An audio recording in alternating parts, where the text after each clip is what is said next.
নিত্য প্রয়োজনীয় জিনিসপত্রের দাম নিয়ন্ত্রণে রয়েছে কিনা তা খতিয়ে দেখতে বুধবার সন্ধ্যায় গঙ্গারামপুরের বিভিন্ন বাজার পরিদর্শন করলেন প্রশাসন ও পুলিশ আধিকারিকরা। এদিন সন্ধ্যে 6:30 নাগাদ গঙ্গারামপুর ব্লকের বিডিও অনিরুদ্ধ লাহিড়ীর নেতৃত্বে বাজারগুলিতে খোঁজ খবর নেওয়া হয়। তার সঙ্গে ছিলেন যুগ্ম বিডিও ফারুক মুন্সি এবং গঙ্গারামপুর থানার পুলিশ কর্মীরা। পরিদর্শনের সময় বাজারের বিভিন্ন দোকানে গিয়ে নিত্য প্রয়োজনীয় সামগ্রী বিশেষ করে চাল, ডাল, তেল, আলু, পেঁয়াজ সহ বিভিন্ন পণ্যের দাম সম্পর্কে খোঁজ নেন প্রশাসনিক আধিকারিকরা।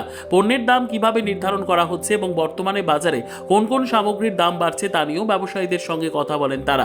পাশাপাশি বাজারে আসা ক্রেতাদের সঙ্গে কথা বলে তাদের কাছ থেকে নিত্য প্রয়োজনীয় জিনিসের বর্তমান দাম সম্পর্কে জানতে চাওয়া হয়।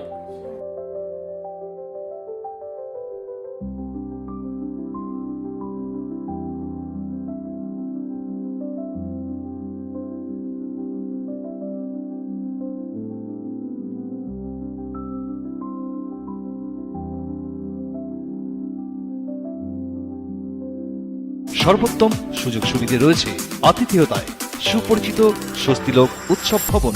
অতিথিদের যে কোনো অনুষ্ঠানের জন্য উপযুক্ত ওয়ান স্টপ ডেস্টিনেশন। আমরা আপনার বিশেষ অনুষ্ঠানটিকে অবিস্মরণীয় করে তুলি। স্বস্তিলোক উৎসব ভবন, শিববাড়ি রোড, গঙ্গারামপুর, দক্ষিণ দিনাজপুর।